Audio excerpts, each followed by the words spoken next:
सिर्फ 10th पास हो और जीएसटी, कस्टम्स, नारकोटिक्स जैसे शानदार डिपार्टमेंट्स में जॉब चाहते हो तो आप बिल्कुल सही जगह पर आए। 10th पास करने के बाद अगर आपको वर्दी चाहिए और आप हवलदार बनना चाहते हो जीएसटी, कस्टम्स और नारकोटिक्स जैसे डिपार्टमेंट में, तो इस वीडियो को पूरा एंड तक देख लेना। आपके मन में कोई भी डाउट नहीं रह जाएगा, हर चीज क्लियर हो जाएगी। बहुत सारे लोगों की क्वेरीज रहती है कि हवलदार कैसे बने, हवलदार को क्या काम करना होगा, क्या फिजिकल स्टैंडर्ड्स चाहिए, कितनी हाइट होनी चाहिए, चश्मा लगा है नहीं लगा, कलर ब्लाइंडनेस, नॉक नीज, फ्लैट फुट, मेडिकल और फिजिकल से रिलेटेड जितने भी सवाल हैं, एग्जाम पैटर्न, एग्जाम कैसा होता है, क्या होता है, नौकरी लगने के बाद करना क्या होता है एग्जैक्टली, पोस्टिंग्स कहाँ मिलती है, एज लिमिट क्या रहती है, क्वालिफिकेशन क्या चाहिए, जो भी चीज आप सोच सकते हो ना, ऐसे ऐसे सवाल जो आपके माइंड में आ सकते हैं, कितने ही सवाल चाहे वो किसी के माइंड में आ सकते हो, उन सभी सवालों का जवाब दूंगा इस वीडियो में।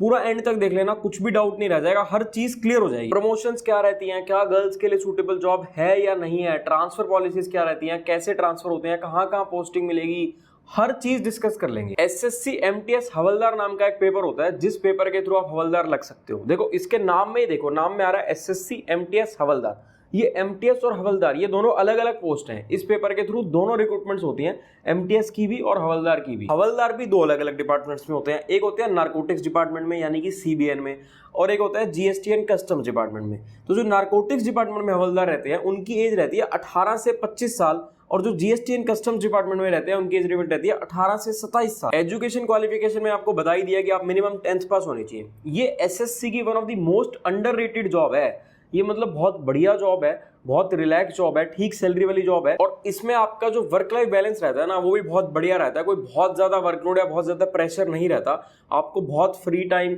अपनी फैमिली लाइफ के लिए, मतलब बहुत परफेक्ट वर्क लाइफ बैलेंस है इसमें। सभी चीजें हम डिटेल में डिस्कस करेंगे, लेकिन सबसे पहले हम एग्जाम के बारे में बात कर लेते हैं। जैसे मैंने आपको बताया एसएससी एमटीएस हवलदार पेपर होता है जिसके थ्रू आपको ये पोस्ट मिलती है।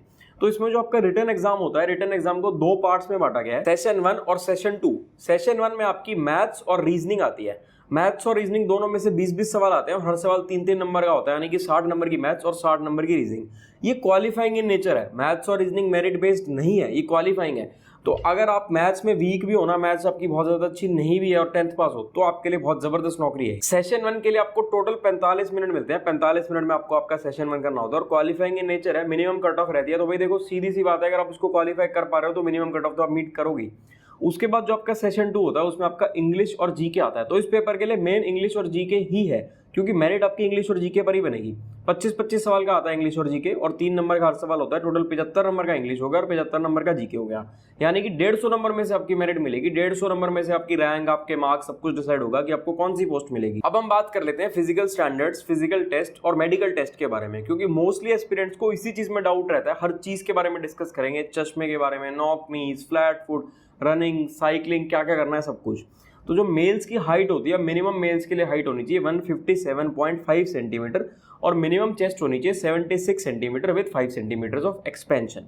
फीमेल्स की मिनिमम हाइट होनी चाहिए 152 सेंटीमीटर और मिनिमम वेट होना चाहिए 48 kg। आप लोगों को चश्मा लगा है नहीं लगा है कोई प्रॉब्लम वाली बात नहीं है, लेकिन स्पेक्स लगने के साथ आपकी विजन क्लियर होनी चाहिए, यानी कि विद और विदाउट स्पेक्स आपकी जो विजन होनी चाहिए वो 6/6 in one eye and 6/9 in another eye होनी चाहिए। मतलब अगर मैं नॉर्मल लेमन लैंग्वेज में आपसे बात करूं तो चश्मा लगाने के बाद आप लोगों को क्लियर दिखना चाहिए। नॉकनीज, फ्लैट फुट, इन सबसे भी कोई परेशानी नहीं होती। मेन जो परेशानी होती है वो होती है कलर ब्लाइंडनेस से। आप लोग कलर ब्लाइंड नहीं होनी चाहिए। कलर ब्लाइंडनेस का टेस्ट आप लोग करवा लेना। आप गूगल पर भी सर्च करोगे ना तो वहां पर भी कलर ब्लाइंडनेस का टेस्ट मिल जाएगा, बुकलेट होती है, उसको रीड करके देख लेना। अगर आप बिल्कुल ठीक रीड कर पा रहे हो तो आप कलर ब्लाइंड नहीं हो। फिजिकल स्टैंडर्ड्स के बाद जो आपका फिजिकल टेस्ट होता है उसमें मेल्स को 1600 मीटर वॉक करनी होती है 15 मिनट में, और 8 किलोमीटर साइकिलिंग करनी होती है 30 मिनट में। बहुत ज्यादा मुश्किल नहीं है, कुछ भी ऐसा हार्ड नहीं है, आप थोड़े दिन की प्रैक्टिस से इजीली इसको अचीव कर सकते हैं। फीमेल्स को 1000 मीटर यानी कि 1 किलोमीटर वॉक करना होता है 20 मिनट में, और 3 किलोमीटर साइकिलिंग करनी होती है 25 मिनट में। तो कुल मिलाकर बहुत इजी फिजिकल स्टैंडर्ड्स और फिजिकल टेस्ट जो है बिल्कुल इजी, बिल्कुल बेसिक है, कुछ भी इसमें ऐसा मुश्किल नहीं है। इसके बाद जो आपका मेडिकल रहता है, मेडिकल में भी अगर हम बात करें तो उसमें भी कुछ ऐसा बहुत ज्यादा आर्मी या पुलिस जैसा कोई बहुत ज्यादा मुश्किल नहीं होता। बिल्कुल आप लोगों के जो बेसिक टेस्ट होते हैं वो सारे करवाए जाते हैं। कहने का मतलब ये है कि कोई मेजर बीमारी नहीं होनी चाहिए। आप लोगों को अगर कोई मेजर बीमारी नहीं है, कोई मेजर इशू नहीं है, तो आप लोगों को मेडिकल फिजिकल में कोई ज्यादा इशू नहीं आएगा।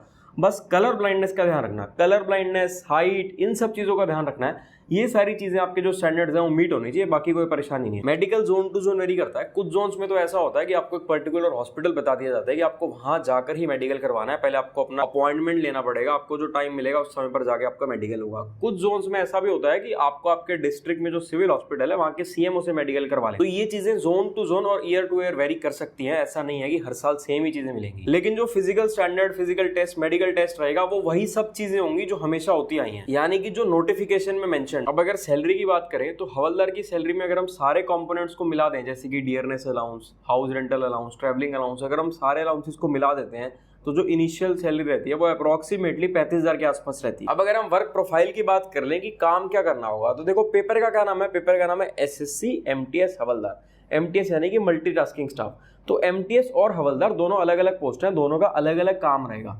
अब अगर हम सबसे पहले एमटीएस की बात करें तो देखो मल्टीटास्किंग स्टाफ में एक होती है थ्योरी, एक होता है प्रैक्टिकल। थ्योरी और प्रैक्टिकल में कई बार डिफरेंसेस आ जाते हैं।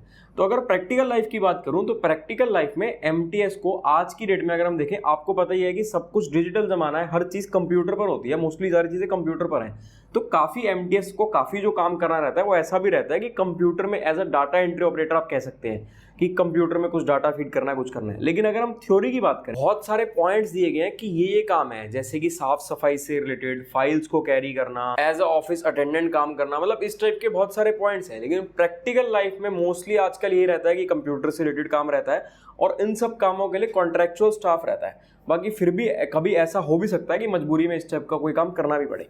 अब अगर हवलदार की बात करें, जो कि मोस्ट अंडररेटेड और बहुत अच्छी नौकरी है, अच्छी सैलरी है और वर्क लाइफ बैलेंस भी अच्छा है, तो इनके अलग अलग टाइप के बहुत सारे काम होते हैं। तो एक एक करके हम हर काम की बात कर लेते हैं। देखो सबसे पहले तो जितने भी सीनियर ऑफिसर्स होते हैं उन सीनियर ऑफिसर्स के साथ इनको ड्यूटी करनी होती है, मतलब सीनियर ऑफिसर्स के साथ इनको अटैच कर दिया जाता है। उसके बाद क्या होता है, इनकी कई बार गेट ड्यूटीज भी लग सकती हैं। जैसे मान लो ऑफिस की बिल्डिंग है, ऑफिस की बिल्डिंग पर गेट ड्यूटी लग सकती है, डे शिफ्ट भी लग सकती है, कई बार नाइट शिफ्ट भी लग सकती है, कंट्रोल रूम में भी ड्यूटी लग सकती है। तो उस सब में क्या होता है कि आपको ऑफिस का ध्यान रखना है, मतलब कोई भी गलत प्रकार का आदमी, कोई भी गलत किस्म का आदमी, क्योंकि गवर्नमेंट ऑफिसेज हैं, सेंसिटिव चीजें होती हैं, गवर्नमेंट डिपार्टमेंट्स हैं, वहां पर कोई भी गलत इंसान, कुछ भी गलत ऐसी चीज नहीं होनी चाहिए। इसके बाद कई बार सर्च पर भी जाना पड़ता है। जैसे आप लोगों ने मूवीज में देखा होगा, मूवीज में देखते हैं कि GST department, income tax department कहीं रेड कर रहा है, यानी कि सर्च कर रहा है, तो वहां पर भी हवलदार जाते हैं सीनियर ऑफिसर्स को असिस्ट करने के लिए। और जैसा कि आपको सुन के ही लग रहा है कि सर्च में जा रहे हैं, तो आप देख लो कितना एडवेंचरस और कितना बढ़िया काम होता है। सर्च से रिलेटेड और भी बहुत एडवेंचरस, बहुत बढ़िया काम करने को मिलते हैं। इस टाइप से कुल मिलाकर, जैसे कि आपको नाम से मिल रहा है हवलदार, हवलदार के लिए एडवेंचरस और अच्छे काम रहते हैं। ऐसा नहीं है कि हमेशा ही फील्ड का काम रहेगा, डेस्क का काम भी रहेगा, ऑफिस का काम भी रहेगा। जैसे कि मैंने बताया आपको कि गेट ड्यूटीज भी करनी पड़ती हैं, सीनियर ऑफिसर्स के साथ अटैच भी होते हैं। तो इस टाइप के मतलब कुल मिलाकर कॉम्बिनेशन है, अलग अलग कामों का। कभी आपको बाहर फील्ड में जाना पड़ रहा है, कभी आपको ऑफिस में रहना है, तो वो डिपेंड करता है कि आपकी पोस्टिंग कहाँ पर है। और जो ट्रांसफर्स रहते हैं वो आपको ना जोन अलॉट हो जाते हैं। जैसे कि इंस्पेक्टर्स को जोन अलॉट होते हैं, ऐसे आपको जोन अलॉट हो जाते हैं और उसी जोन के अंदर अंदर आप लोगों का ट्रांसफर हो सकता है।